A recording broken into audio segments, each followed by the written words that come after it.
Assalamualaikum warahmatullahi wabarakatuh.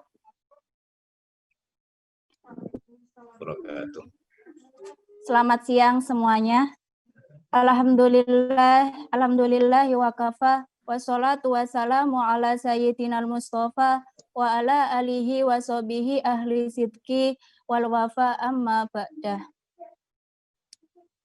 Yang terhormat Bapak Izzatul Faqih MPD selaku dosen pembimbing lapangan, yang terhormat Bapak Dr. Fahrudin Aziz LCMA, yang terhormat KKN UIN Wali Songo Semarang, kelompok 112, dan yang saya banggakan para peserta webinar moderasi beragama.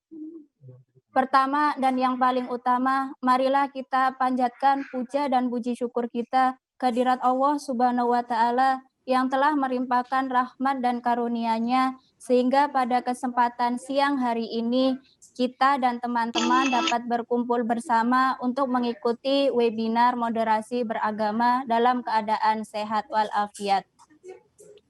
Tak lupa pula sholawat serta salam kita haturkan juga kepada junjungan kita Nabi Agung Nabi Besar Muhammad Shallallahu Alaihi Wasallam yang telah membawa kita dari zaman kegelapan menuju zaman yang telah terang benderang ini. Perkenalkan, saya selaku pembawa acara akan membacakan susunan acara webinar moderasi beragama pada siang hari ini. Yang pertama yaitu pembukaan. Yang kedua, pembacaan ayat-ayat suci Al-Quran. Ketiga, sambutan. 4, acara inti. Dan yang kelima, penutup. Mari sebelum kita buka acara webinar pada siang hari ini, kita buka dengan membaca Al-Fatihah.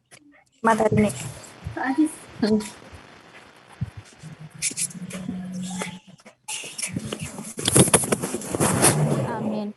Semoga dengan membaca Al-Fatihah akan memperlancar acara kita pada siang hari ini. Untuk acara selanjutnya yaitu pembacaan ayat-ayat suci Al-Quran yang akan dibacakan oleh Ananda Abu Rizal Adda. Kepadanya kami. Assalamualaikum warahmatullahi wabarakatuh. Waalaikumsalam warahmatullahi wabarakatuh. A'udzu billahi minasyaitonir rajim.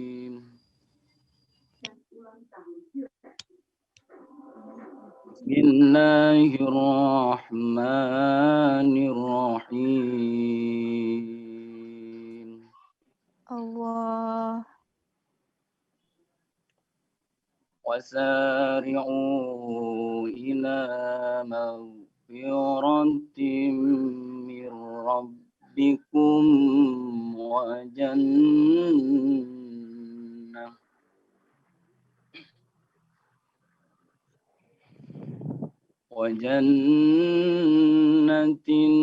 arduha as-samawati wal ardu u'iddat lil muttaqin.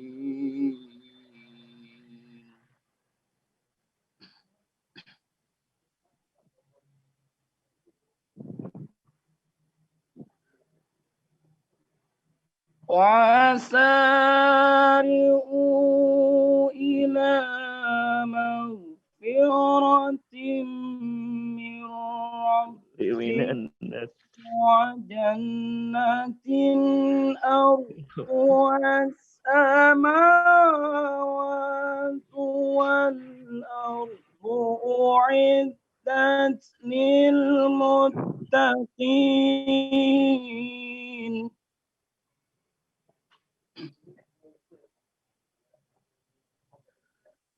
الذين ينفقون في السراء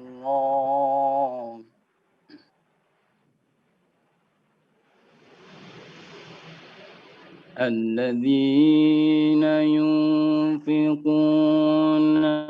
في السراء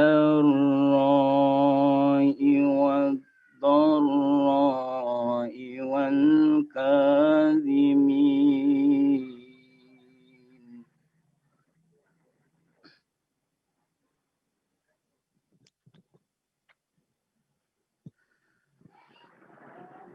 الذين ينفقون في السراء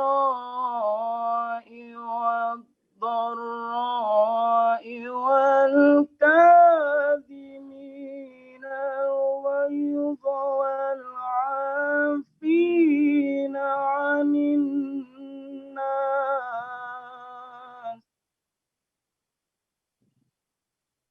والله يحب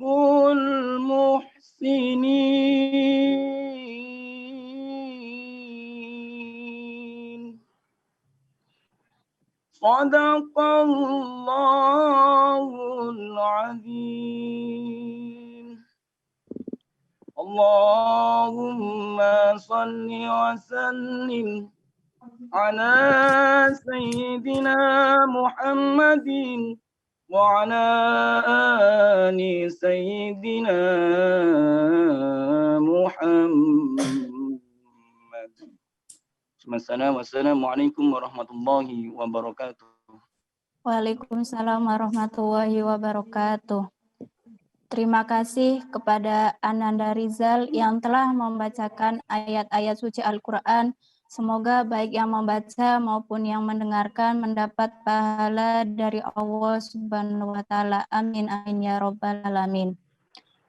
Untuk acara selanjutnya yaitu sambutan.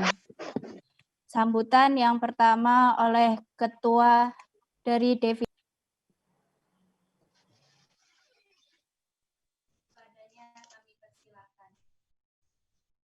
Assalamualaikum warahmatullahi wabarakatuh. Alhamdulillah wassalatu wassalamu ala Rasulillah wa ala alihi wa sahbihi wa mawala la haula wa la quwata illa billah amma ba'da. Yang terhormat Bapak Izzatul Faqih MPD selaku dosen pembimbing lapangan, yang terhormat Bapak Dr. Fahrudin Aziz LCMA selaku pemateri webinar pada pagi hari ini, dan yang saya sayangi para peserta webinar krisis ideologi masyarakat terhadap ulama dan agama. Yang pertama, saya ucapkan banyak-banyak terima kasih untuk teman-teman atas partisipasinya dalam webinar ini. Kami menyelenggarakan webinar ini dengan tujuan untuk meluruskan ideologi yang ada di masyarakat dan meningkatkan wawasan ideologi masyarakat, agama, dan ulama. Dengan diadakan webinar ini, semoga tidak adanya krisis ideologi masyarakat yang menyimpang terhadap agama dan ulama. Untuk mempersingkat waktu, saya mohon maaf apabila ada kekurangan dalam penyelenggaraan webinar ini. Semoga materi yang akan disampaikan bisa dipahami dan bisa dijadikan sebagai modal ketika menyikapi berbagai masalah, bisa melihat berbagai macam sudut pandang yang ada.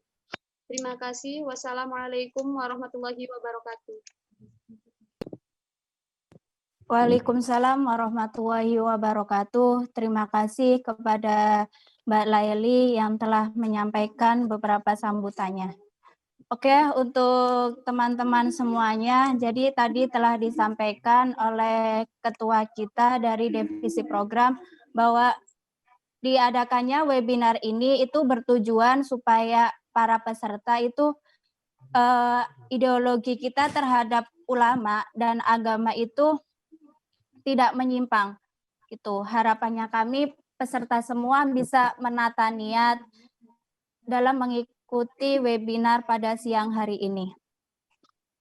Untuk acara yang selanjutnya langsung saja acara webinar online yang akan dipandu oleh moderator kita, Mbak Yunita Sulistiani. Kepadanya kami persilahkan. Ya, baik, terima kasih Mbak Yuni. Seperti yang teman-teman sudah ketahui bahwa pada materi webinar moderasi beragama dengan judul krisis ideologi masyarakat terhadap agama.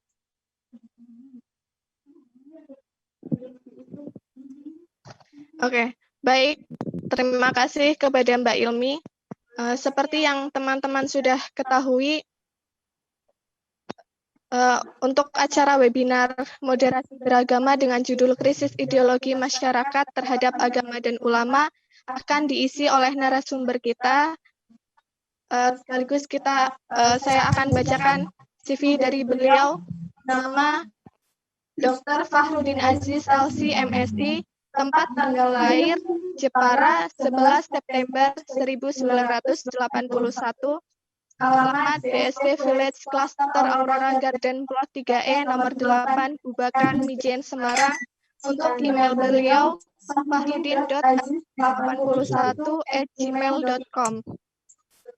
Riwayat pendidikan beliau S1 Universitas Al-Azhar dengan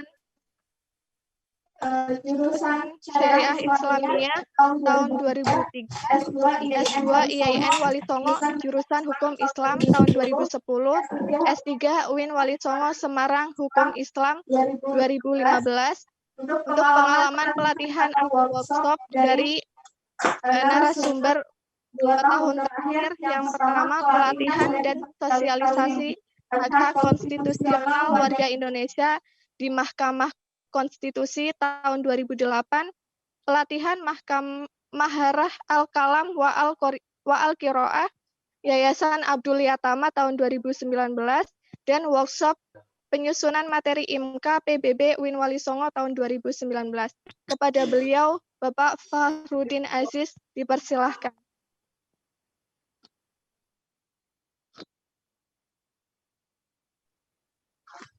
Baik, terima kasih Mbak Moderator. Assalamualaikum warahmatullahi wabarakatuh. Waalaikumsalam warahmatullahi wabarakatuh. Bismillahirrahmanirrahim. Alhamdulillahirabbil alamin.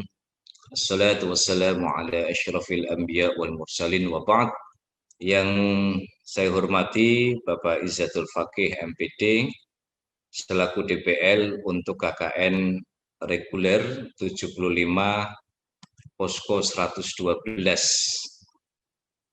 yang kebetulan pada kesempatan siang hari ini mungkin bisa berkumpul dalam situasi yang berbeda, karena kalau KKN reguler yang offline biasanya bisa ketemu ya, banyak cerita ya, banyak pengalaman-pengalaman di lapangan, tetapi kondisi hari ini memang berbeda karena pandemi, maka via daring ini saya kira cukup untuk mengobati dan menggugurkan kewajiban teman-teman sekalian selaku mahasiswa yang harus melalui proses KKN ini. Seluruh peserta KKN dari Posko 112 yang telah menginisiasi satu gagasan yang luar biasa pada siang hari ini, seluruh yang hadir baik secara online maupun offline mungkin, yang pada kesempatan siang hari ini bisa bersama-sama hadir di acara kali ini. Pertama tentu saya mengapresiasi setinggi-tingginya kepada seluruh teman-teman di posko ini yang telah mengisi salah satu acara di dalam KKN ini dengan satu agenda yang sangat bermanfaat.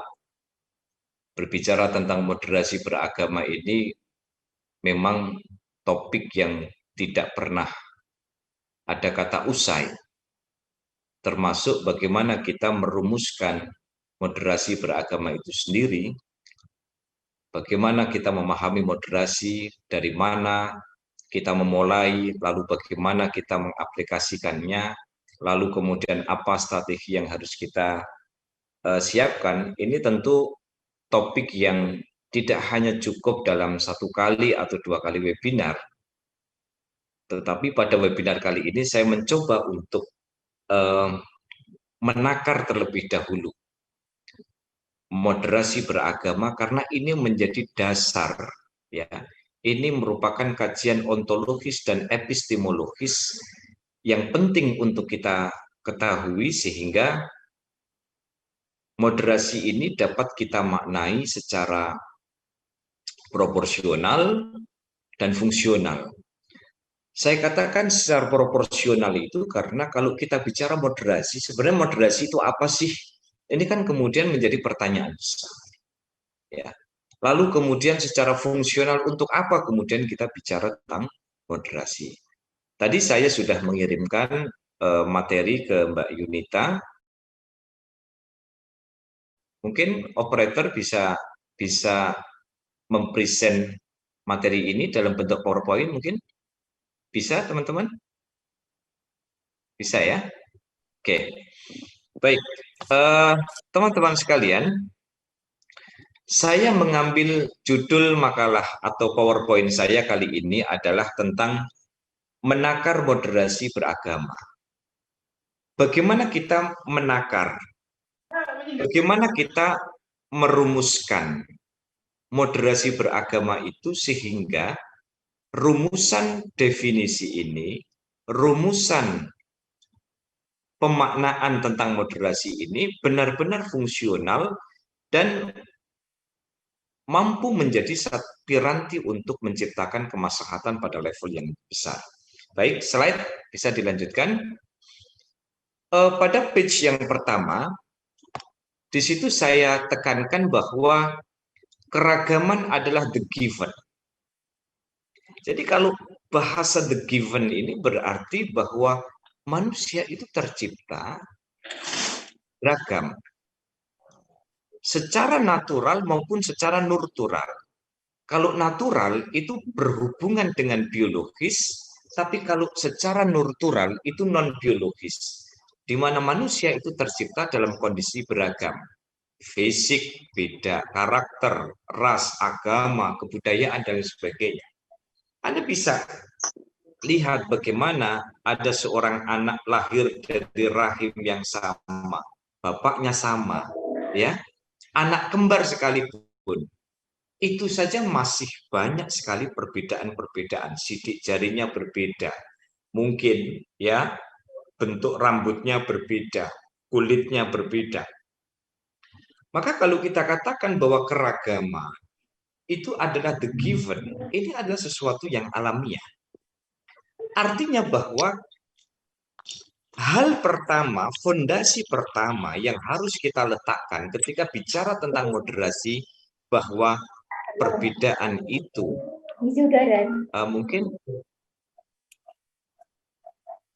mungkin suaranya bisa di mute dulu, mungkin itu ya. Siti Aminatun mungkin bisa di mute dulu ya. Jadi kalau keragaman itu dikatakan sebagai given, dari sononya itu memang sudah beragam. Pertanyaannya adalah, mampukah kita mengelak dari fakta itu? Tentu jawabannya adalah tidak. Kita bicara tentang fisik, fisik kita berbeda. Kita bicara karakter, karakter kita berbeda. Kita bicara ras, pasti berbeda. Agama berbeda, adalah sebuah keniscayaan. Budaya, di mana kita tinggal, di situ ada kearifan lokal. Di mana kita tempati satu wilayah, maka di situ ada kearifan lokal. Beragam. Maka kita tidak akan pernah mengelak bahwa keragaman itu adalah alamiah. Maka kesadaran akan keragaman menjadi modal dasar untuk menciptakan harmoni di dalam kemajemukan. Jika tidak, disinilah disharmoni mendapatkan persemaian. Jadi saya ingin menyampaikan ini sebagai landasan pertama bahwa keragaman itu adalah alamiah. Ya, tidak mungkin kita melihat bahwa ada satu pola yang sama. Enggak. Pasti selalu ada perbedaan, dan disitulah kita disadarkan oleh alam bahwa ternyata keragaman itu adalah sesuatu yang bersifat sunnatullah. Ini dasar. Karena ketika kita tidak meletakkan ini sebagai fondasi, disitulah percikan-percikan konflik kecil itu biasanya ada.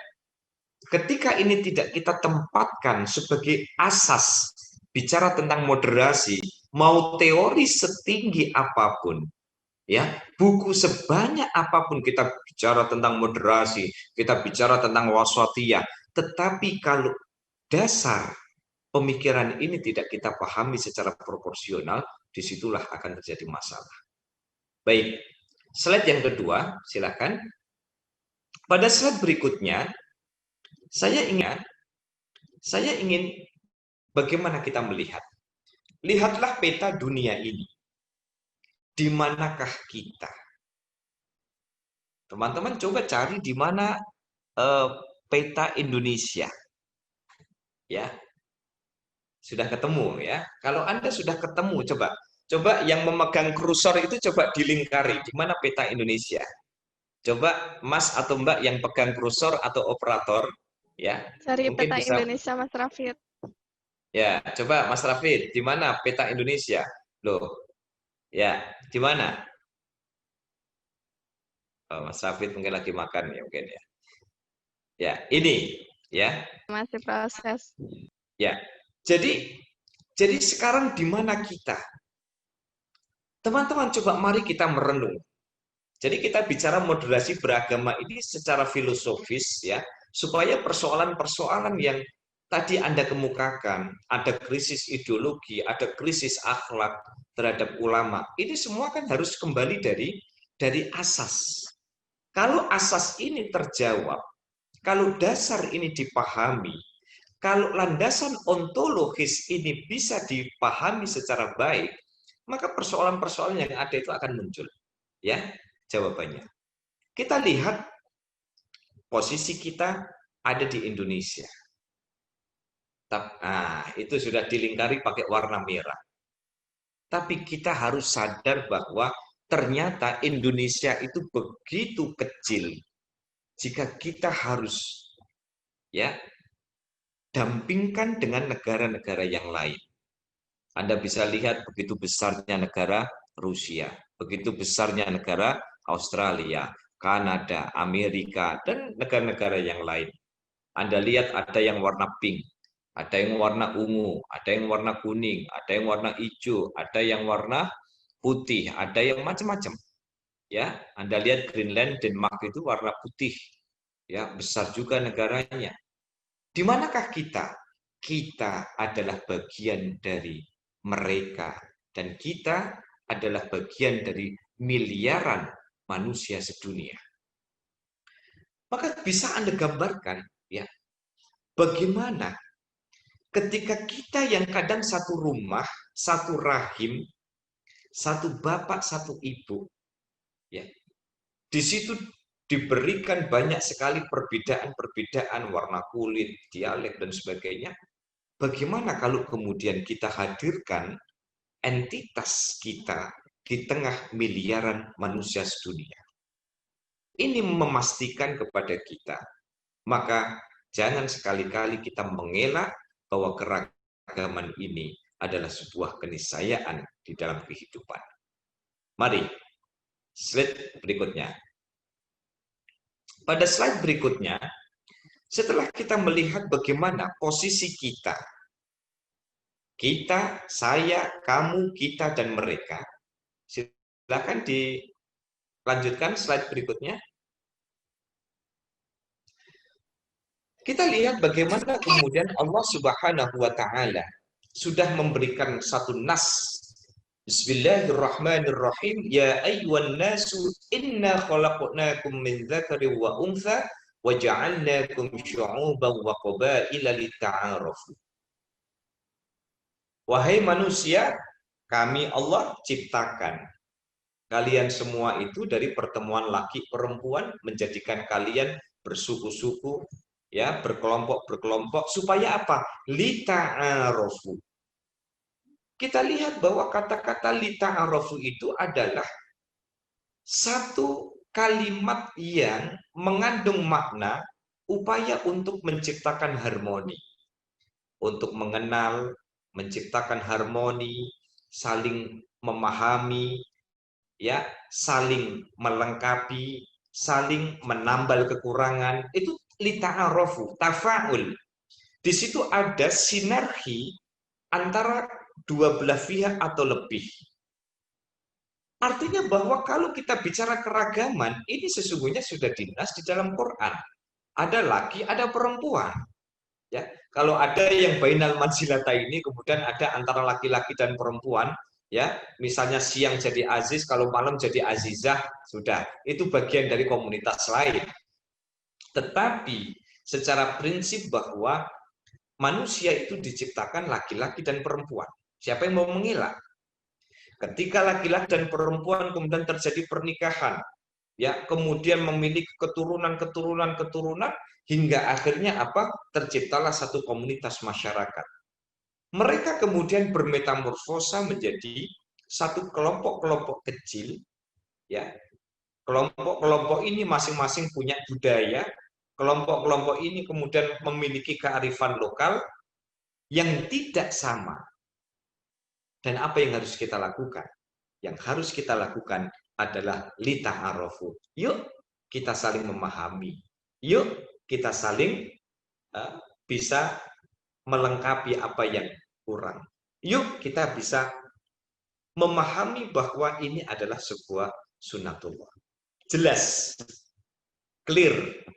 Ketika ini dilegitimasi oleh Al-Quran, maka jika banyak suku, banyak bahasa, banyak budaya, banyak kelompok, itu bukan proses. Bicara fakta bahwa keragaman ini merupakan satu keniscayaan di dalam beragama, ya, maka ada proposisi, ada garis-garis bagaimana kemudian moderasi beragama.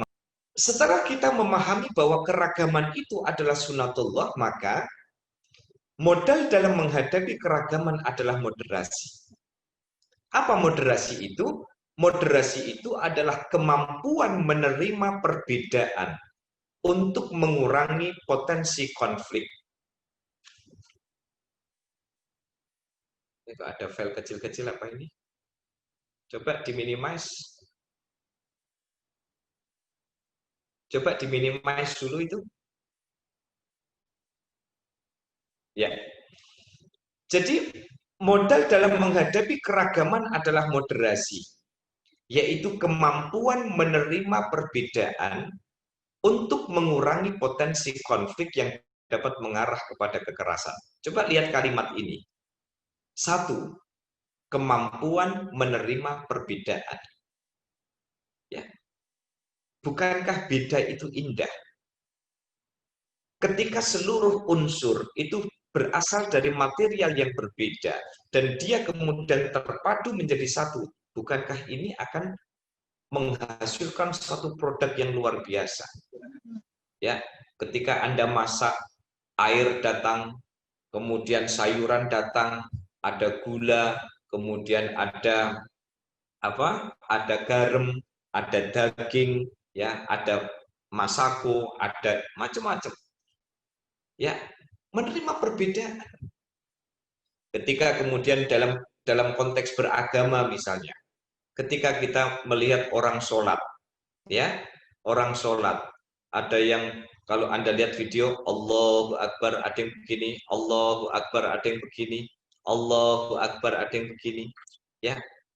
Cara orang takbiratul ihram, bukankah memang riwayat tentang takbiratul ihram itu juga banyak? Ketika Anda tasyahud, bukankah ketika jari telunjuk ini terangkat, ada yang gerak, ada yang goyang-goyang, ada yang nunduk ke bawah, bukankah ini juga dibenarkan dalam berbagai riwayat di dalam hadis? Ya. Maka kemampuan menerima perbedaan. Anda masuk, kita bicara lebih filosofis ya.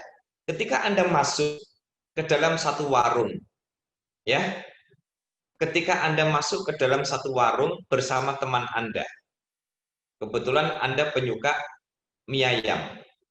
Sementara teman Anda ini paling tidak suka sama mie ayam.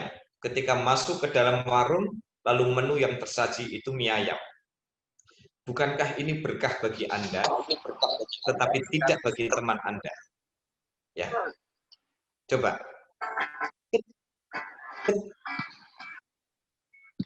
Sebuah warung. Ketika Anda makan mie ayam, teman Anda punya selera yang lain. Dan ternyata kebetulan tukang mie ayamnya ini juga ada menu rawon, ada menu bakso, ada menu nasi goreng. Jadi kalau kemudian kita punya cita rasa yang berbeda, lalu kemudian bukankah ini juga hal yang sunatullah? Saya coba agak kultural dikit lah. Misalnya, Anda mungkin dari teman-teman KKN ini, ada yang dari Jawa Timur. Bagi orang Jawa Timur, makanan enak itu adalah ketika pedas dan asin. Nah, ini yang Jawa Timur. Jadi makanan itu enak ketika makanan itu pedas. Ada sensasi buahnya itu ada. Lalu asin. Orang Jawa Timur akan mengatakan bahwa makanan yang enak itu adalah makanan yang pedas dan asin. Tapi kan tidak demikian bagi orang Jepara. Orang Jawa Tengah yang relatif tidak begitu suka asin, tetapi dia suka manis. Ya, ketika saya jajan, ya, ketika saya jajan itu ada orang makan soto itu kuahnya itu sampai hitam banget. Kenapa? Ya wis ini kecap. Karena bagi dia sensasi soto enak itu adalah ketika rasanya manis, maka kecap itu tidak perlu dituang. Orang Jawa Tengah, orang Jepara akan mengatakan makanan enak itu ketika manis, kecap, dan itu sensasional. Apakah itu juga enak bagi orang Jawa Timur? Tidak. Bagi orang Jawa Timur, sotonya tetap bening, tanpa kecap, sambelnya banyak, kasih jeruk, kalau perlu diasinin. Jadi ini sikap moderasi itu dimulai dari hal-hal yang demikian, bahwa kemampuan menerima perbedaan. Untuk apa? Mengurangi potensi konflik yang dapat mengarah kepada kekerasan. Mengapa? Kekerasan itu muncul dari sifat ekstrim. Tidak bisa menerima perbedaan.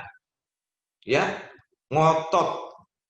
Mengatakan bahwa dia sebagai kebenaran mutlak, apa yang dia katakan adalah satu kebenaran, yang lain tidak.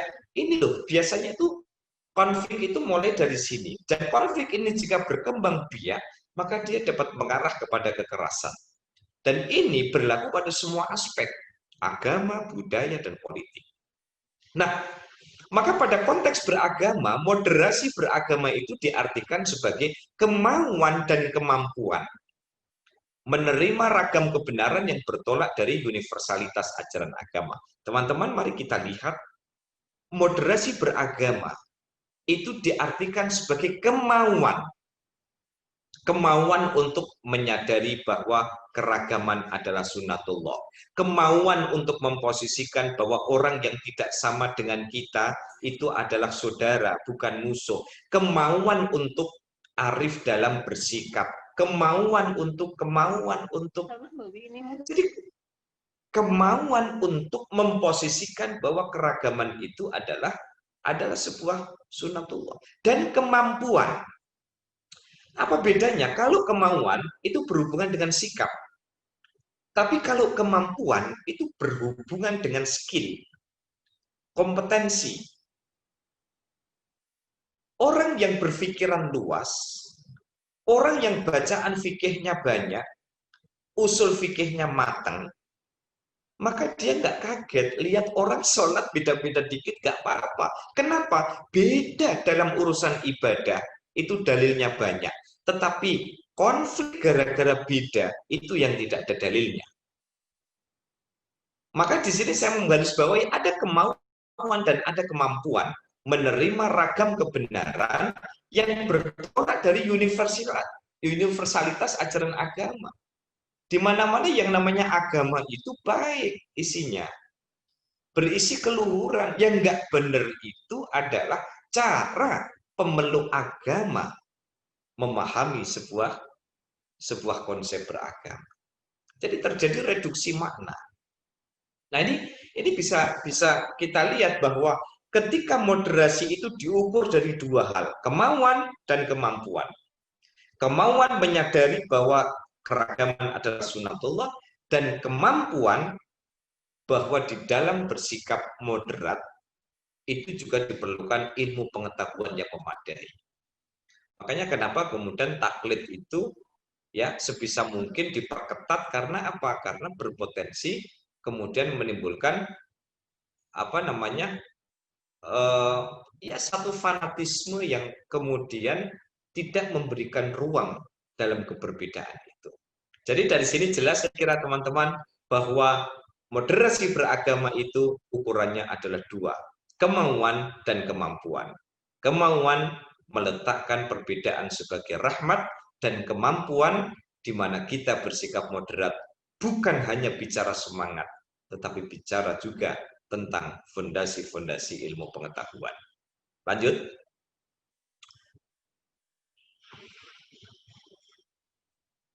Halo. Pak.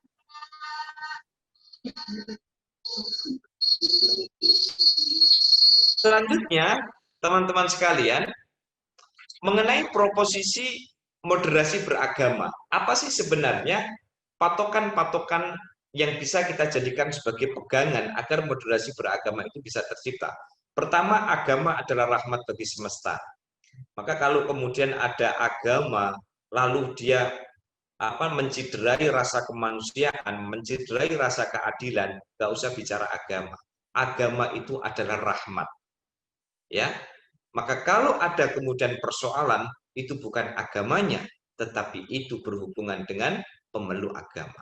Pertama, proposisi ya dari moderasi beragama bahwa agama adalah rahmat bagi semesta. Agama bicara tentang bagaimana relasi kita dengan Allah. Agama berbicara tentang bagaimana relasi kita dengan manusia. Agama berbicara tentang bagaimana relasi kita dengan sesama makhluk. Agama berbicara tentang bagaimana relasi kita dengan lingkungan. Maka agama yang komprehensif itu adalah agama yang menjadikan pemeluknya itu menjadi rahmatan lil alamin. Maka ketika Rasulullah Shallallahu Alaihi Wasallam diutus oleh Allah, wa ma arsalnaka illa rahmatan lil alamin, tidaklah Nabi Muhammad itu diutus kecuali menjadi rahmat bagi semesta. Yang kedua, proposisi dari moderasi beragama itu bahwa perbedaan adalah sunatullah, clear, nggak usah diotak-atik, ya, nggak usah diotak-atik. Ketika ibu Anda bikin bolu kukus dengan cetakan yang sama, adonan yang sama, apakah ada jaminan bahwa dua bolu kukus ini sama persis? Tidak mungkin. Mungkin yang sini ada yang agak mumbul, agak besaran dikit, yang sini kempet, tapi yang satu yang kempet semua atau mumbul semua. Padahal apa? Adonannya sama, bahannya sama, ovennya sama, cetakannya sama, pembuatnya sama, tapi nyatanya berbeda. Maka perbedaan adalah sunatullah. Dan yang terakhir, perbedaan itu adalah rahmat. Ketika kita menyadari agama itu adalah rahmat, perbedaan itu adalah sunatullah, maka menghadapi perbedaan itu kembalilah kepada nurani masing-masing, karena pilihan itu tetap ada di tangan Anda. Disinilah letak bagaimana agama menjadi rahmat bagi semesta. Baik, slide selanjutnya, teman-teman sekalian. Berikutnya setelah kita bicara tentang moderasi beragama, maka apa sebenarnya modal yang diperlukan di dalam moderasi? Agak cepat, nanti kalau misalnya ada tanya jawab mungkin kita bisa lebih leluasa. Yang pertama adalah akhlak. Rasulullah mengajarkan kepada kita kuatkan akhlak dulu. Maka kalau saya dengan mahasiswa saya sering menekankan, akhlak itu di atasnya ilmu. Ya, akhlak kita dengan manusia, akhlak kita dengan orang tua, akhlak kita dengan saudara, akhlak kita dengan kolega, akhlak kita. Jadi modal beragama pertama itu akhlak. Jangan pinter dulu kalau akhlaknya belum ditata. Soalnya apa? Kalau sudah terlanjur pinter, tapi akhlaknya itu belum ditata, biasanya kepintaran dia tidak menjadikan dia semakin arif dan bijaksana di dalam hidup. Kenapa? Karena ranahnya ilmu seringkali hanya bicara tentang rasionalitas, tetapi tidak bisa direm dan dikendalikan oleh nurani. Maka modal moderasi yang pertama adalah akhlak. Akhlak kita kepada sesama. Berbeda, oke. Tapi apapun dia adalah manusia. Sesama makhluk Allah. Ya, maka akhlak harus kita kedepankan. Yang kedua adalah ilmu. Jadi kalau akhlak itu tadi berhubungan dengan kemauan, kalau ilmu berhubungan dengan kemampuan. Supaya nggak kaget kalau lihat orang beribadah dengan cara yang baca buku dong. Datangi guru dong. Ya. Simak artikel yang bermanfaat dong. Jangan sepotong-sepotong baca artikel itu dari WA, ya, seolah-olah artikel ini adalah final, lalu dijadikan sebagai dasar hukum, malah bahkan pernah saya itu ngoreksi makalah itu, ya, nukilannya dari apa? Artikel melalui WhatsApp group misalnya. Ini kan persoalan menurut saya. Ilmu itu ada syaratnya. Ilmu itu harus dingajikan. Ilmu itu harus, ya, harus memiliki guru. Kenapa? Karena man lam yakun lahu syaikhun fasyaitonu syaikhun. Orang yang belajar tanpa memiliki ilmu, maka tanpa memiliki guru, maka setan adalah gurunya. Anda bisa kebayangkan, kalau Anda baca artikel-artikel keagamaan di satu web, kita nggak ngerti bagaimana track record dari web itu, kita nggak ngerti siapa yang nulis, ya apa misinya dan sebagainya, tinggal copy paste, akhirnya tersebarlah kemudian kebencian. Maka selain akhlak, ilmu harus kuatkan. Yakin, ketika orang itu berilmu, ketika orang memiliki modal keilmuan yang cukup, pasti, ya, yang ketiga adalah dia bisa berbuat adil. Adil di sini memiliki satu pengertian, ya, memadukan antara akhlak dan ilmu. Tetapi ketika bicara akhlak dengan ilmu, maka akhlak didahulukan daripada ilmu. Nah, inilah sisi keadilan yang kemudian bagaimana manusia, ini definisi adil, bagaimana manusia itu mampu hadir supaya ilmunya ditransfer dengan tetap mengedepankan akhlak yang terpuji. Baik, lanjut Mas. Baik, Anda lihat, ini angka berapa? Bordernya beda. Anda lihat yang kiri 69, yang kanan 69. Coba kalau misalnya dibalik, ketemunya juga angka 69. Ya. Jadi angka ini memberikan data tentang bagaimana perspektif masyarakat. Ya. Ketika dalam perspektif masyarakat, bagaimana kemudian misalnya ada orang yang tidak ngaji, baru dapat dari artikel WA, ya, lalu kemudian ketika lihat artikel di WA, isinya adalah menghukumi A, menghukumi B, menghukumi C, bahkan seringkali sisi akhlaknya tidak dipakai, ya, seorang kiai, seorang ulama yang begitu luar biasa keilmuannya, waktu zamanin, belajarnya juga lama dengan banyak guru, dan dihujat oleh orang yang terkadang dari sisi keilmuan belum teruji.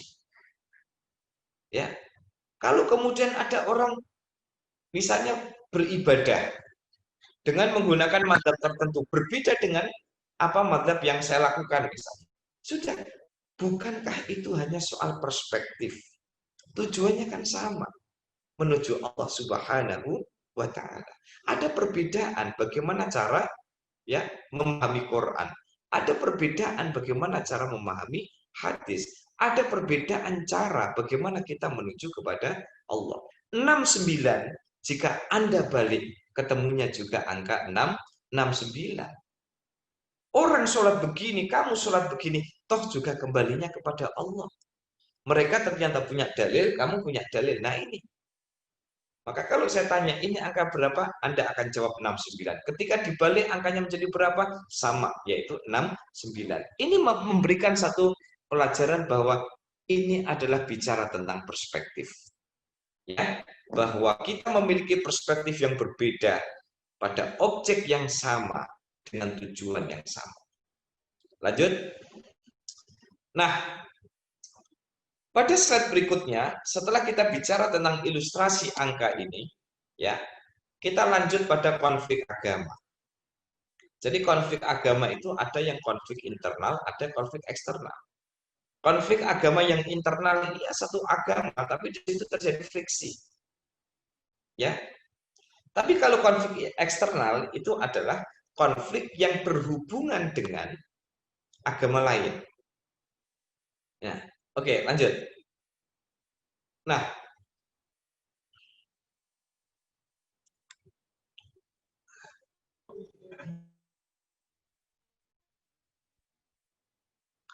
baik, teman-teman sekalian, sekarang mari kita lihat penyebab konflik. Ya, kenapa kemudian moderasi itu menjadi terabaikan? Mengapa moderasi itu begitu sulit dipraktekkan? Yang pertama adalah karena ada persoalan ideologis. Ya, kalau persoalan ideologis ini ya, apalagi misalnya di kampung ya. Di kampung itu kadang beda NU, beda Muhammadiyah itu sudah seperti beda agama. Padahal apa? Padahal ya Muhammadiyah punya dasar yang sangat kuat, NU juga punya dasar yang sangat kuat, silahkan tetap ini kita jalani. Kalau tidak, ya wes, akhirnya ada sensi-sensian. Wah, itu orang NU, oh itu orang Muhammadiyah, oh itu orang Persis. Kenapa? Karena ada ya statementnya, ada yang ini. Ini bersifat ideologis. Kenapa S-nya saya besarkan? Karena ini ideologis. SSS yang ada dalam tanda kurung ini menunjukkan penekanan pada apa yang terjadi di lapangan. Ideologi dengan ideologis itu berbeda. Kalau ideologi ya itu adalah satu acuan. Tapi kalau ideologis, acuan yang sudah dipermak sedemikian rupa sehingga menyebabkan ya munculnya konflik. Ya. Ini karena hari santri saya ingin contohkan santri. Bagi santri ya, belajar kitab kuning itu adalah sebuah keniscayaan. Ini sudah dipegang teguh bahwa yang namanya yang namanya kitab kuning ya sudah, ini ilmu ada di sini. Keberkahan kiai yang membuat semuanya menjadi mudah. Ini kan ideologis. Ya, ini ideologis. Itu tidak masalah kalau masih dalam wilayah private. Dalam wilayah privasi kita. Tapi ketika itu sudah muncul ke ruang publik bahwa belajar yang bagus itu pakai kitab kuning. Kalau kitab putih, maka dia tidak sesuai dengan ajaran agama. Clear, konflik akan terjadi. Sholat subuh itu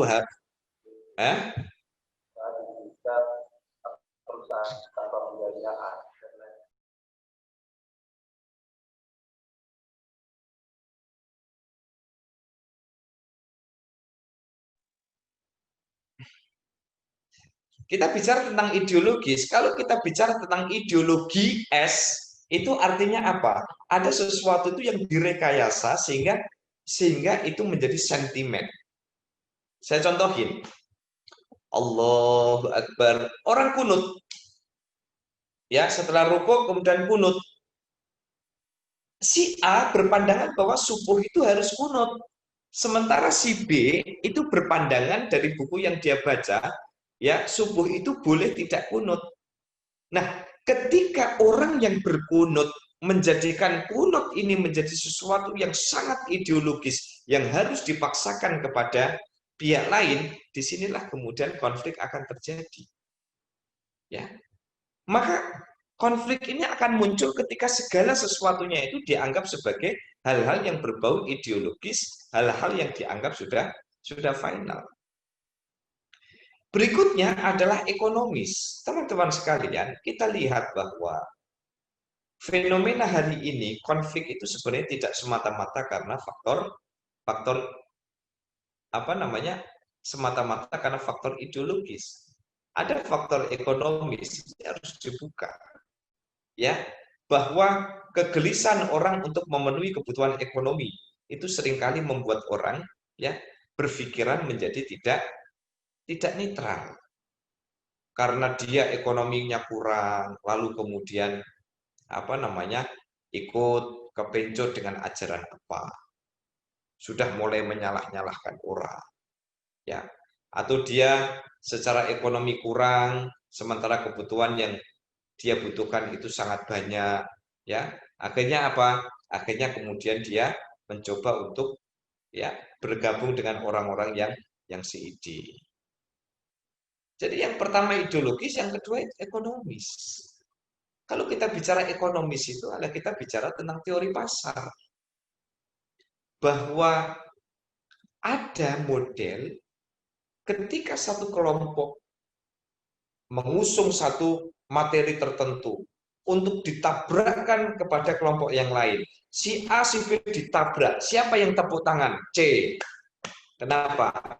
Karena dengan begitu dia melihat ada keuntungan ekonomi yang dia dapat. Termasuk yang ketiga politik. Nah, politis ini adalah apa?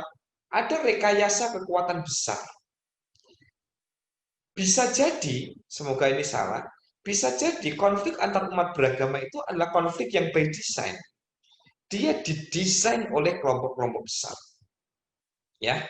Nah, sehingga apa? Sehingga ketika itu didesain oleh kelompok-kelompok besar, maka yang terjadi kemudian ya akan terjadi ya pertarungan, akan terjadi konflik antar beberapa pihak ya yang ternyata itu disetir dan diremote oleh kekuatan yang sangat besar.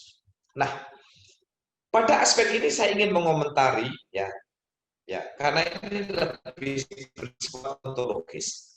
Maka kalau hari ini kemudian ada krisis ideologis, ya, kenapa kemudian masyarakat hari ini, masyarakat beragama hari ini itu lebih suka mengakses dalil itu dari internet. Masyarakat lebih suka mengakses informasi itu dari WA. Masyarakat itu senang mengakses dengan berita-berita yang instan. Sehingga apa? Sehingga di situ ilmu tidak dapat diserap secara komprehensif. Kenapa? Sepotong-sepotong. Dari grup sini saya dapat, dari grup sini saya dapat, dari grup sini saya dapat. Akhirnya diramu jadi koktail, ya, nano, ya, ada yang manis, ada yang pahit, ada yang ini kecut dan sebagainya, diramu jadi satu. Dia kemudian membuat satu formula sendiri. Ya. Karena ilmu itu seringkali tidak didapat dari sanad keilmuan yang memadai. Akhirnya apa? Dia tidak bisa menjiwai dan merasakan pentingnya atau urgensi dari apa? Pentingnya kita untuk menghormati kepada ulama. Nah, hari ini kita memperingati Hari Santri. Mengingatkan kepada kita semua bahwa santri sampai kapanpun tetaplah santri. Ya. Nah, salah satu keistimewaan santri itu yang pertama adalah dia memiliki modal sosial yang bagus. Penghormatan kepada ulama, penghormatan kepada kiai. Mengapa? Karena muncul ya satu proposisi bahwa keberkahan itu adalah satu hal yang nyata. Yang kedua, santri itu memiliki tradisi apa? Tradisi ilmu yang ensiklopedis. Kemarin dalam seminar internasional, kebetulan saya jadi moderator itu, salah satu narasumber mengatakan santri itu ya ilmunya itu ensiklopedis, tuntas. Ngaji kitab ini tuntas, ngaji kitab ini tuntas, ngaji kitab ini tuntas. Ya. Bicara tentang jurumiyah tuntas, amriti tuntas, baca Kifayatul Akhyar tuntas, baca kitab ini tuntas. Akhirnya biasanya dalam tradisi pondok itu kan ada khataman, makan ingkung, didoain sama kiai. Nah, aset ini yang kemudian menjadi masalah ketika dikoyak oleh kekuatan-kekuatan kecil yang kadang kita nggak ngerti sanad keilmuannya itu dari mana. Terjadi truth claim, klaim kebenaran mutlak. Dia merasa bahwa apa yang dia lakukan adalah yang paling benar. Dia merasakan bahwa apa yang dia sampaikan itu adalah yang benar. Ketika sudah mulai mengklaim adanya kebenaran mutlak, maka disinilah persoalan moderasi beragama itu muncul. Apa hasilnya? Hasilnya kan kemudian, ya, hasilnya kemudian karena dia tidak mendapatkan pemahaman yang utuh. Coba kita lihat. Saya belum pernah mendengar bagaimana para ulama itu sampai mengklaim sebenarnya sebagai yang fatwanya paling benar. Imam Syafi'i dan para imam-imam yang lain mengatakan mungkin yang aku lakukan ini adalah satu kebenaran yang di dalamnya terkandung kekeliruan atau mungkin kesalahan yang tidak aku sadari. Ya, ini penting. Nah, di dalam tradisi kita, terutama tradisi santri ini berhubungan dengan hari santri pada hari ini, bagaimana kemudian ulama dan ideologi seperti yang Anda pertanyakan tadi, ya, sebenarnya akan selesai ketika kita memahami bahwa krisis ideologi itu berasal dari hal-hal yang ideologis. Saya ingin bicara kasus, ya, bukan kasus tapi fakta, ya, fakta yang ada di lapangan. Krisis ideologis itu muncul dari hal-hal yang ideologis. Ketika kita menganggap bahwa orang yang pakaiannya syar'i adalah yang pakai ini, kan menganggap ideologis, menganggap yang paling syar'i, sehingga ketika ini dianggap ideologis, sifatnya menjadi ideologis, sudut pandang, cara dia memandang orang lain yang tidak sama dengan dia bermasalah. Kenapa? Karena dia mengideologisasi baju itu sebagai mutlak baju yang syar'i. Ya. Nah, ini harus kita pahami. Kalau ilmu saja kemudian diposisikan sedemikian kompleks, ya, sedemikian kompleks itu dalam pengertian bahwa apa-apa diideologisasi. Ini ideologis, ya. Ini kopiah syar'i, ini celana syar'i, ini baju syar'i, ini kacamata syar'i, ya. Ini vario syar'i. Misalnya apa vario syar'i itu karena varionya dipakai buat ziarah kubur misalnya, ya. Lalu kemudian ini HP syar'i. Kenapa? Karena isinya misalnya lantunan kalam ilahi. Jadi krisis ideologi itu muncul karena apa? Sempitnya pemahaman terhadap konsep agama yang sesungguhnya sudah komprehensif.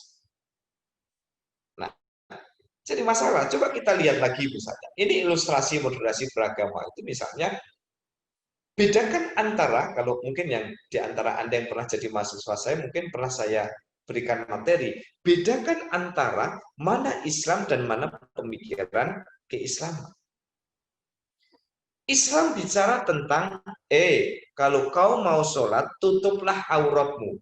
Tetapi cara menutup aurat antara lokal satu dengan lokal yang lain tidak sama. Maka itulah kalimat singkat yang saya sampaikan tadi, bahwa persoalan ideologis akan muncul ketika dia melakukan segala sesuatunya, ya, dengan berlandas kepada ideologisasi. Baik, teman-teman sekalian, selanjutnya sebagai pamungkas, ya, pada kesempatan kali ini yaitu tentang multikulturalisme dan solusi. Di sini saya ingin memberikan satu solusi tentang multikulturalisme, bahwa multikulturalisme adalah internalisasi nilai kearifan ke dalam kehidupan dengan meletakkan pandangan bahwa kebenaran dikonstruksi dengan mekanisme yang beragam. Secara praksis, multikulturalisme diwujudkan dengan kemauan untuk memahami cara atau kelompok dalam mengkonstruksi sebuah kebenaran. Jadi multikulturalisme itu secara sederhana begini, teman-teman. Jadi secara sederhana multikulturalisme itu adalah, ini coretan apa ini?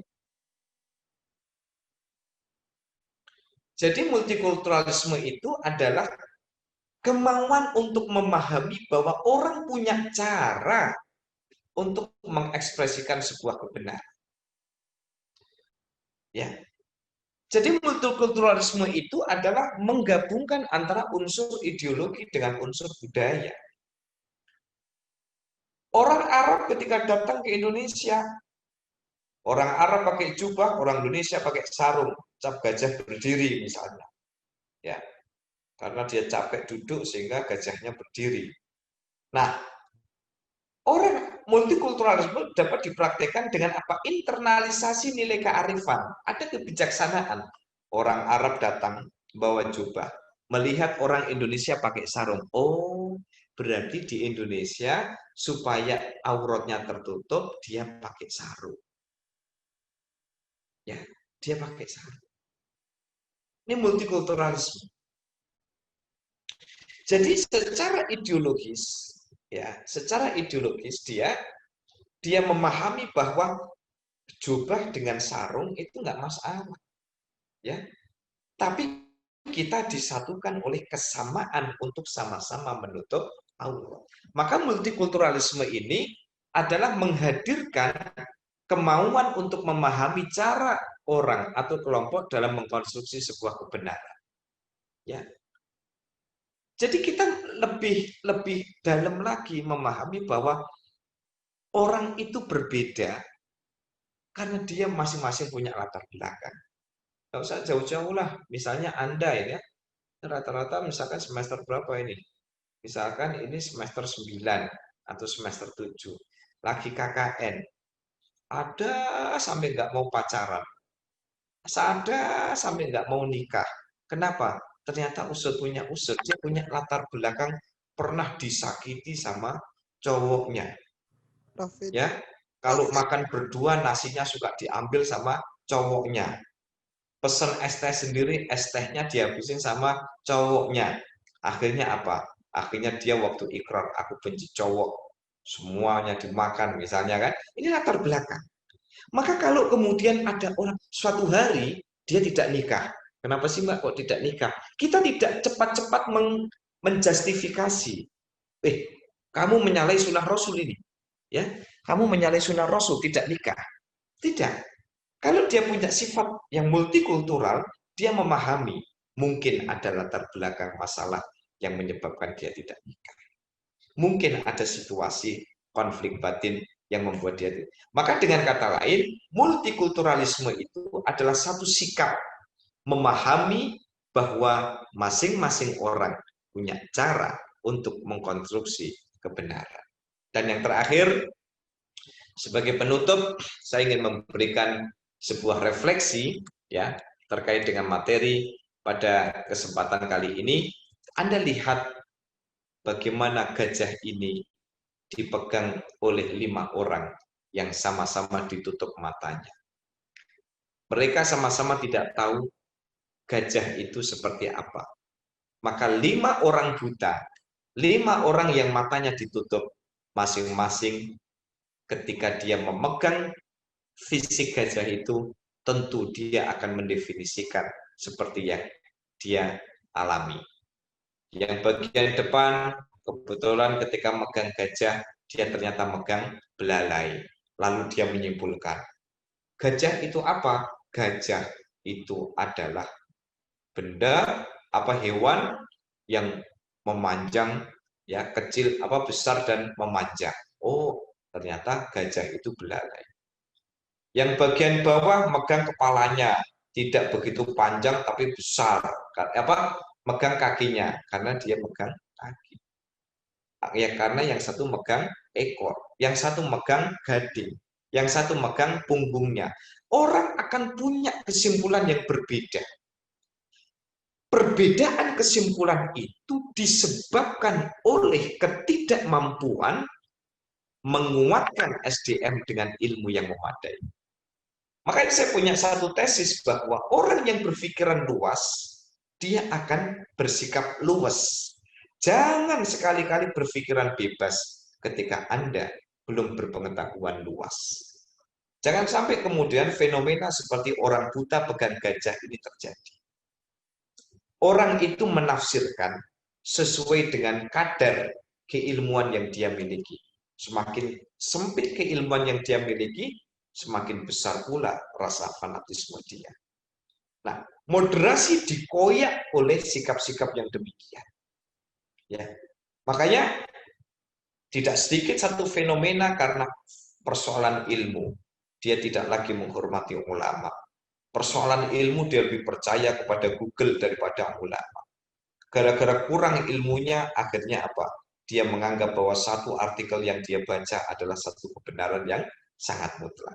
Maka gambar gajah ini memberikan sebuah ilustrasi bahwa sikap kita seringkali terlalu dini karena keterbatasan kemauan dan kemampuan yang kita miliki.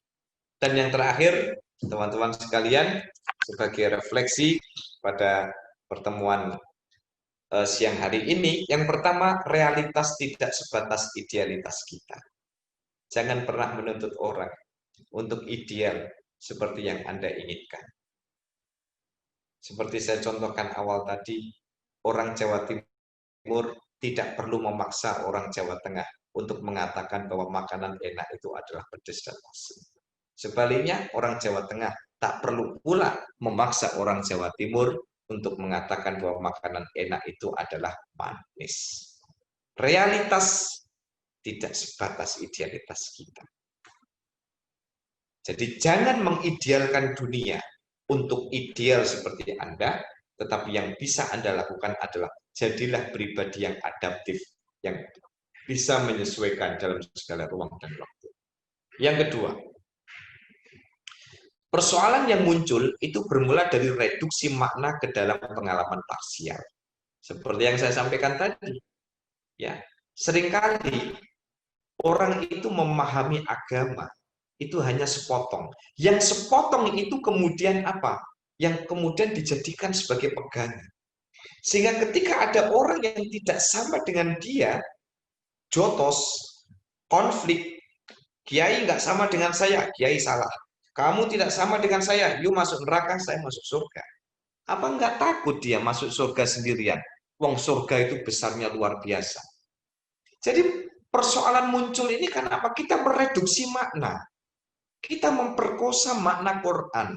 Orang memperkosa makna hadis. Orang memaknai Quran hadis sesuai dengan seleranya sendiri. Dan itu kemudian dibawa ke dalam pengalaman parsial dia. Ya. Yang ketiga, kebenaran personal dan komunal berkaitan dengan perspektif yang bersifat relatif. Ya. Misalnya kita lihat bagaimana kemudian Nahdlatul Ulama punya cara bagaimana menghidupkan sunnah Rasul di era milenial ini. Muhammadiyah punya perspektif, punya cara menghidupkan sunnah Rasul ya di era milenial ini.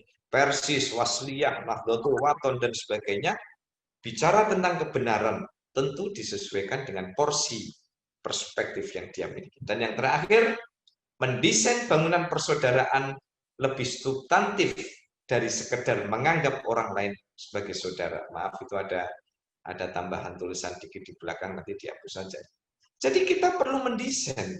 Kalau cuma sekedar menganggap kita sesama makhluk Allah adalah saudara, aku dan kau adalah saudara, cukup. Ada yang lebih penting dari itu. Bagaimana mendesain supaya saudara ini bisa memiliki relasi yang lebih harmonis, lebih intim, lebih intens. Dan ini hanya bisa dilakukan ketika kita meletakkan fondasi-fondasi moderasi di dalam kehidupan kita. Ini yang bisa saya sampaikan, teman-teman sekalian. Semoga bermanfaat dan kurang lebihnya mohon maaf. Nanti jika ada yang mau ditanyakan, saya persilahkan pada Anda untuk bisa mengajukan baik secara langsung maupun via chat. Saya kira ini yang bisa saya Baik, sampaikan. terima kasih Bapak Pak Fahrudin yang sudah memberikan materinya yang luar biasa. Ini sudah ada pertanyaan dari teman kita, Pak. Sebentar saya bacakan pertanyaannya.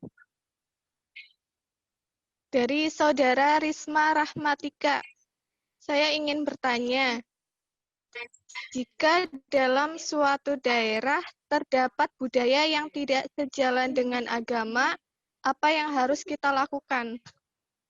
Gitu, Pak. Terima kasih. Ya, baik. Prinsipnya, satu, kalau kita bicara budaya, coba kita lihat bagaimana kemudian konsepsi uruf di dalam usul fikih itu. Ya, jadi Islam itu sudah melegalisasi bagaimana adat istiadat itu, mana yang ditoleransi oleh Islam dan mana yang tidak ditoleransi oleh Islam. Itu kan di dalam kajian uruf sebenarnya sudah selesai. Artinya apa? Kalau ternyata ada budaya yang tidak sama, sekarang ukurannya sama itu sama dengan tuntunan Islam atau bertentangan dengan tuntunan Islam atau bertentangan dengan Arab. Kalau kita bicara tentang budaya, ya, maka rujukannya adalah rujukan apa itu? Rambu-rambu yang diberikan oleh Islam. Satu contoh, ada kadang orang mempersoalkan kenduren di Jawa itu hukumnya bagaimana? Boleh, ya, boleh. Pak, di Arab kan nggak ada. Apa yang mempersamakan? Tadi saya contohin, apa namanya? Ada Islam, ada pemikiran keislaman. Islam itu yang menyatukan kita semua. Apa? Bahwa setiap hamba Allah butuh untuk berdoa. Cara orang Arab berdoa dengan cara orang Indonesia berdoa berbeda. Kenapa? Arab dengan Indonesia budayanya berbeda. Tapi kalau kemudian doa ini diekspresikan dengan hal-hal yang mengintegrasikan nilai-nilai yang lain. Misalnya, ada orang berdoa, lalu kemudian setelah doa dia dapat snack, setelah doa dia dapat makan, setelah doa dia dapat amplop. Misalnya ini kan kalau di Jawa kan begitu ya. Lu kan sodako, apa salahnya memberikan orang kebahagiaan tuan rumah kepada yang datang, akhirnya kemudian yang datang dikasih snack, ya snack Swiss, snack Diriana, ya toh, atau berikan jajan dari Anjay. Masih ingat Anjay apa enggak? Kalau semester 7, semester 9 kan belanjanya di Anjay ini ya.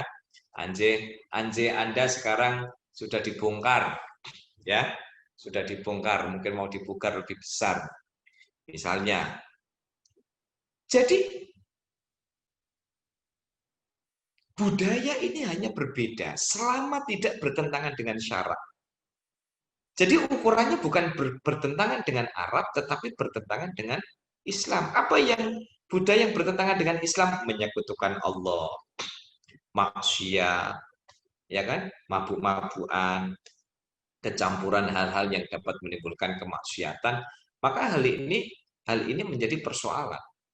Oleh karena itu, maka kalau budaya itu bertentangan dengan Islam, tidak boleh. Tapi kalau bertentangan dengan Arab, budaya Arab itu bukan ukuran. Karena Arab itu sendiri memiliki cara mengkonstruksi budayanya sendiri sesuai dengan kearifan lokal. Gitu ya, Mbak ya. Halo. Ya, terima kasih Pak atas jawabannya. Ini ada beberapa pertanyaan lagi dari teman-teman kita, Pak. Ya, silakan.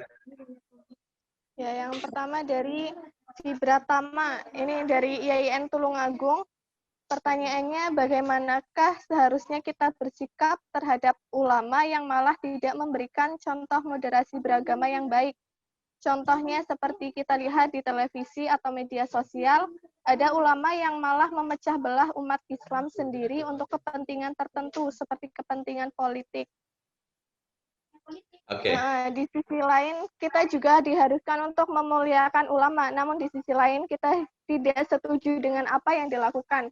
bagaimana seharusnya kita sebagai orang awam dalam menanggapi hal tersebut. Terima kasih. Iya, baik. Terima kasih Mas Fibratama. La ta'ata li makhluqin fi maksiatil khaliq. Ulama itu bukan gelar. Ulama itu bukan semacam titel. Ulama itu bukan pemberian. Ulama itu adalah gelar kultural terhadap orang yang mampu membawa ajaran agama secara komprehensif. Jadi kalau kemudian ada ulama memecah belah umat, pertanyaannya, bukankah memecah belah umat itu di dalam agama dilarang? Jadi saya bukan masalah ulamanya. Ya. Ulama itu kalaupun dia dianggap sebagai ulama, ustadz misalnya, dia dianggap ustadz, tapi kalau kemudian dia melakukan kemaksiatan, kaidahnya kan la ta'ata li makhluqin fi maksiatil khaliq. Maka kalau saya pribadi, saya kadang melihat apakah di TV, ataukah kemudian di YouTube atau di apa, ya, saya tidak buru-buru kemudian melihat ini sebagai ulama atau enggak, bukan. Tapi saya melihat apa yang dia lakukan, apakah bertentangan dengan ajaran agama atau tidak. Ulama yang benar-benar ulama, dia akan mencoba untuk tetap mengusung mission yang dibawa oleh Rasul, rahmatan lil alamin. Tanpa mengurangi rasa hormat saya, mungkin ada ulama-ulama tertentu yang ya, bagi saya la ta'ata li makhluqin fi maksiatil khaliq, tidak ada kewajiban untuk taat kepada hal-hal yang justru melanggar syariat. Ya. Nah, pemuliaan kita kan pada satu sisi sebenarnya, pada satu sisi kemuliaan, cara kita memuliakan karena ilmunya dengan memuliakan karena personnya itu kan berbeda. Misalnya di kampung Anda ada ulama yang suka mengadu domba. Oke, kita bisa tidak setuju dengan apa yang dia katakan. Kita bisa tidak setuju dengan statement atau informasi yang dia sampaikan. Tapi kan tidak ada larangan bahwa kita tetap harus sopan dengan dia. Sebagai yang lebih muda kepada yang lebih tua, kita tetap harus hormat kepada dia. Jadi etika kita pada level-level tertentu itu harus proporsional. Ada yang berhubungan dengan materi, ada yang artinya ini hablum minan nas ini. Hablum minan nas dengan hablum minallah ini harus ditempatkan pada fungsinya. Hablum minan nas itu di mana? Ya, kita memperlakukan dia sebagai manusia. Kita memperlakukan dia sebagai sesama makhluknya Allah. Tetapi tidak untuk apa-apa yang bertentangan dengan syariat Allah. Nah, berbicara tentang syariat Allah ini, lagi-lagi tadi saya sampaikan, ilmunya harus matang. Kalau berbicara tentang Quran, ya ulumul Qurannya juga harus matang. Ilmu lughah, qawaid lughahnya juga harus matang. Bicara tentang hukum, ya fikih, usul fikihnya harus matang. Bukan hanya sepotong-sepotong dari apalagi cuman guyonan di WA kemudian dijadikan sebagai dasar atau bahkan jadi footnote di sebuah makalah, ya kan, berdasarkan kutipan dialog di dalam salah satu grup WA misalnya. Ini kan naif. Ya. Oleh karena itu Mas Fibratama, ya, Mas Fibratama, apapun yang Anda tidak setuju dengan seseorang itu pada level itu masih bisa dimaklumi, tetapi tidak berarti kemudian mengurangi hormat kita sebagai sesama manusia, sebagai yang muda kepada yang tua, atau mungkin bahkan pada level tertentu sebagai seorang murid kepada gurunya. Itu Mas Bra. Selanjutnya Mbak, silakan. Ya, ini ada masih banyak pertanyaannya Pak. Mohon untuk Bapak mempersingkat jawabannya saja ya Pak ya. Terkait waktu yang ini. Ya. Yang ketiga dari Mas Abu Rijal Adha. Assalamualaikum, izin bertanya. Dalam masa pandemi COVID ini sangat banyak muncul berbagai masalah cara beragama atau dalam cara beribadah ada yang dirubah. Sebagai contoh, seperti jarak atau soft sholat yang harus lebih jauh. Yang saya tanyakan, bagaimana sikap moderat dalam beragama mengenai perubahan yang muncul atau masalah cara atau pendapat yang berbeda mengenai masalah beragama dan beribadah di masa pandemi ini. Terima kasih. Oke, terima kasih. Untuk urusan ini, saya kira ulama sudah selesai. Ya, kita bicara tentang fikih dengan beragam hasanah yang ada di dalamnya sudah selesai. Maka bagaimana supaya kita moderat? Perkayalah hasanah. Banyaklah kita memperkaya bacaan-bacaan ya hasanah-hasanah yang ada sehingga fenomena ini tidak perlu kemudian kita tempatkan sebagai persoalan yang serius. Ibadah di tengah pandemi banyak berubah, ada azan yang berubah, ada soft yang berubah, sampai tidak ada Jumatan.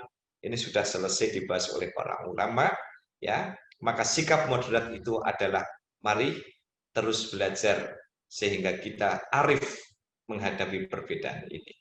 Lanjut Mbak Moderator, karena katanya singkat-singkat aja. Ya Pak, mohon maaf terkait waktu ya Pak ya. Nggak apa-apa. Ya Mbak, nggak apa-apa.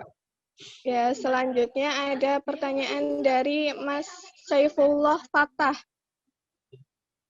Umat Islam di Indonesia selalu diyakini sebagai muslim moderat, tapi semoderat apa? Sekarang telah terjadi pergeseran dalam moderasi keislaman warga Indonesia jika dibandingkan dengan negara-negara Islam lain atau negara berpenduduk mayoritas muslim. Pertanyaannya, di lingkungan universitas juga masih menolak atau sulit diimplementasikan moderasi beragama. Tidak hanya kampus Islam, tapi kampus umum juga. Apa yang melandasi problem seperti itu, Pak? Dan lalu bagaimana esensi moderasi beragama yang harus dijalankan? Ya, saya kira kembali pada materi yang saya berikan tadi bahwa ada persoalan-persoalan serius yang harus Yang pertama adalah tadi masalah akhlak, masalah ilmu, dan kemudian masalah keadilan. Kalau tiga ini, kalau saya coba untuk fokuskan dan kerucutkan satu, sebenarnya masalah keilmuan. Bukankah khasanah keilmuan di dalam Islam itu begitu luas? Jadi kalau saya mengistilahkan, ini kita seperti masuk pujasera, masuk restoran. Restoran yang kita bisa milih menu. Yang sama-sama kemudian menu ini sama-sama ada jaminan halalnya, ada jaminan bolehnya. Maka kalau kemudian kita menghadapi beragam versi di dalam hasanah keilmuan, apakah itu fikih, usul fikih, ya, dan masalah-masalah yang terutama yang biasa terjadi perdebatan sengit itu biasanya dalam urusan-urusan khilafiyah, di dalam urusan-urusan fikih. Bagi saya masalahnya akan selesai ketika orang itu memiliki kemampuan yang mumpuni. Satu kata, ketika pengetahuan luas, orang akan berpikir moderat. Kenapa? Karena dia sudah ditopang oleh ya literasi-literasi yang memadai. Coba Anda lihat bagaimana orang sholat di Masjidil Haram itu. Satu soft itu beda-beda, nggak ada itu tengkar. Ya, di Indonesia banyak sekali oknum yang kemudian mengatakan terkadang kalau tidak sama dengan dia sudah dikatakan salah, tidak sama dengan dia dikatakan salah. Padahal dengan cara pandang multikulturalisme itu sesungguhnya kita ingin mengatakan orang itu melakukan sesuatu dilandasi oleh hasanah yang dia baca. Maka letak moderasi beragama itu sangat esensial di sini. Dengan kata lain, saya bisa mempersingkat begini. Ketika pengetahuan kita luas, moderasi beragama itu dengan sendirinya akan teraktualisasi. Gitu saja. Ya, pertanyaan selanjutnya ya, Pak ya. Ya. Pertanyaan selanjutnya dari Muhammad Ihsanul Amin. Izin bertanya, bagaimana cara kita untuk menjelaskan nilai-nilai moderasi dalam masyarakat? Kemudian pertanyaan dari Mas Ulil Albab, Bagaimana mengatasi fanatisme yang ekstrim dalam perbedaan pendapat suatu ormas yang seringkali terjadi di Indonesia, bahkan sampai ada yang mengkafir-kafirkan orang Islam sendiri. Dan di Indonesia kan, kenapa di Indonesia ada Islam Nusantara, padahal Tuhan yang disembah sama nabinya pun sama, tetapi kenapa ada Islam Nusantara yang malah banyak menimbulkan perdebatan dan perpecahan? Ya. Baik, kedua pertanyaan ini saya kira bisa saya simpulkan dengan satu jawaban bahwa mari kita fokus pada dua terma. Mana Islam, mana pemikiran keislaman. Islam itu universal. Di mana letak universal Islam itu? Semuanya sama. Yang namanya orang subuh di mana-mana 2 rakaat. Ya. Yang namanya haji ya ke Mekah. Yang namanya puasa wajib ya Ramadan. Tetapi ada sisi al-fikr al-islami. Jadi kalau Islam itu universal. Tapi kalau pemikiran keislaman, ini dia domestik, lokal. Di Arab, kita disatukan oleh doa. Cara doa orang Arab dengan cara doa orang Indonesia beda. Di Arab, cara menutup auratnya dengan cara orang Indonesia menutup aurat beda. Makanya kalau Anda lihat, ada mukena kok gambar SpongeBob, ada mukena kok gambar Ipin Upin, itu di Indonesia. Di Arab Anda nggak ketemu itu ada mukena gambar Ipin Upin. Kemudian, saya ingin mengatakan bahwa soal Islam Nusantara, mari kita tempatkan bahwa Islam Nusantara itu bukan kemudian kita tempatkan sebagai Islam yang dengan produk yang baru, tidak. Kalau saya terlepas Anda setuju atau tidak dengan istilah Islam Nusantara, saya hanya ingin bisa memberikan satu closing statement bahwa orang Indonesia dengan kearifan lokal yang dia punya, dengan kebudayaan yang dia miliki, inilah aset yang menjadi alat untuk mengekspresikan keagamaan dia. Kita orang Indonesia ini punya cara sendiri. Ke masjid bawa sarung, ke masjid bawa kopiah hitam, ya toh. Lalu kemudian kalau malam Jumat misalnya ada tradisi ziarah kubur. Jadi ada tradisi-tradisi yang itu sebenarnya tidak perlu buru-buru mengatakan bahwa ini tidak ada di dalam Islam. Enggak.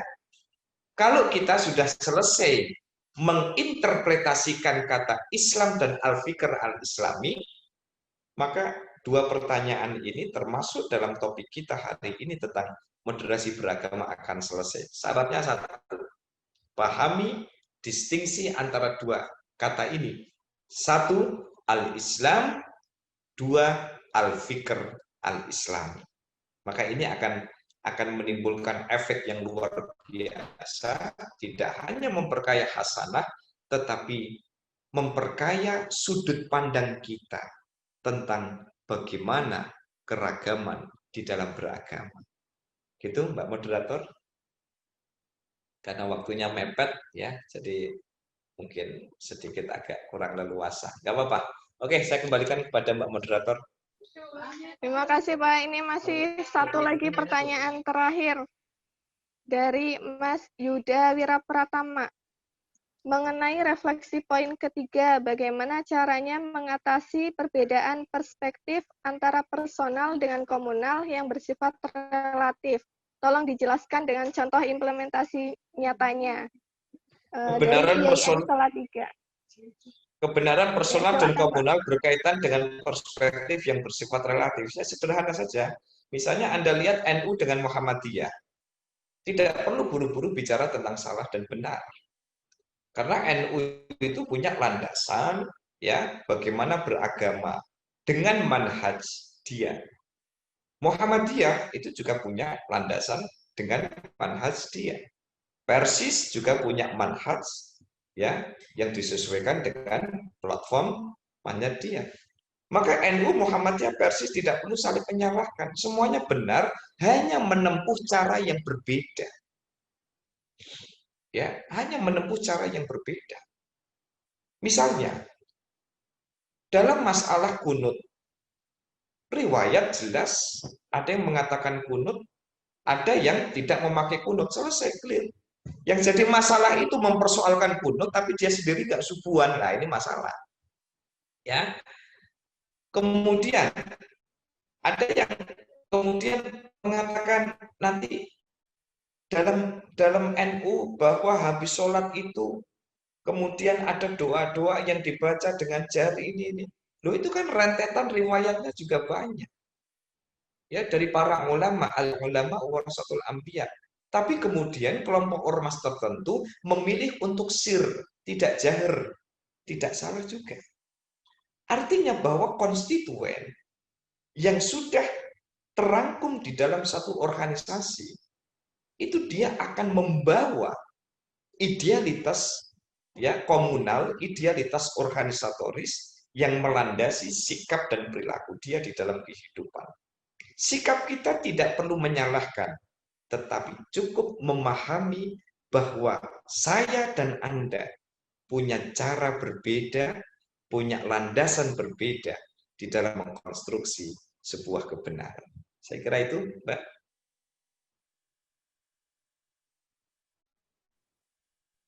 Ya, terima kasih Bapak atas penjelasan materi dan jawaban dari pertanyaan yang teman-teman ajukan.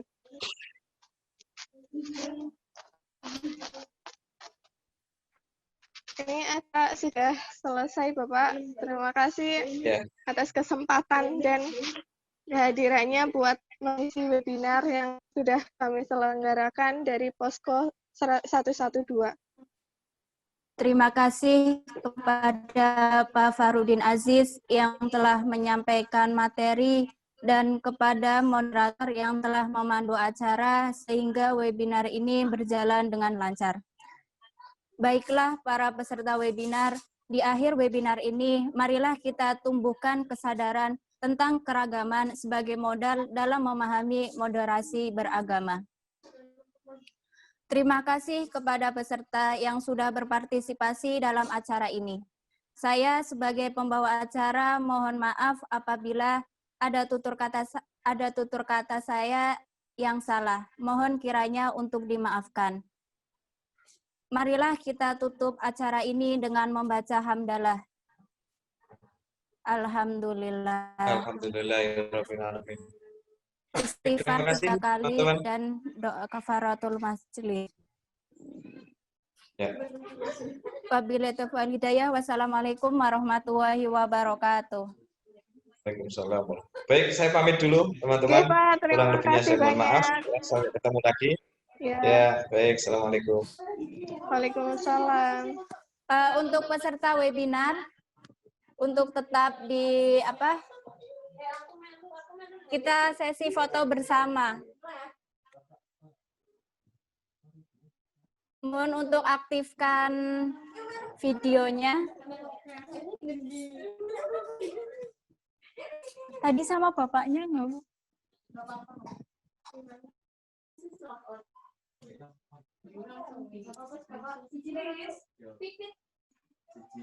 Bentar loh.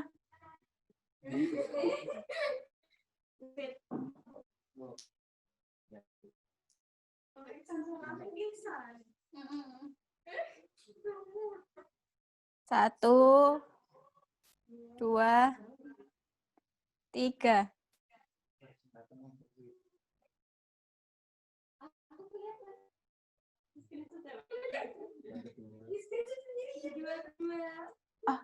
Screen kedua siap.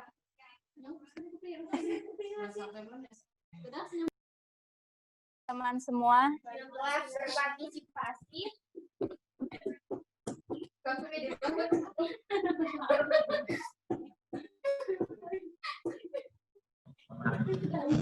Waalaikumsalam. Oh. Salam. Udah, waalaikumsalam. Mas Abu Rijal. Mas Abu Rijal sudah senang. Boten seneng kula. Siapa sih ngomong? Dahar. Kemarin apa sih ya? Snacknya nanti ya. Snacknya virtual ya. Iqbal, ada ngono bal. Siapa sih, Ci? Iqbal wis gendut rasa dikek snack. Iqbal, usah ngono bal.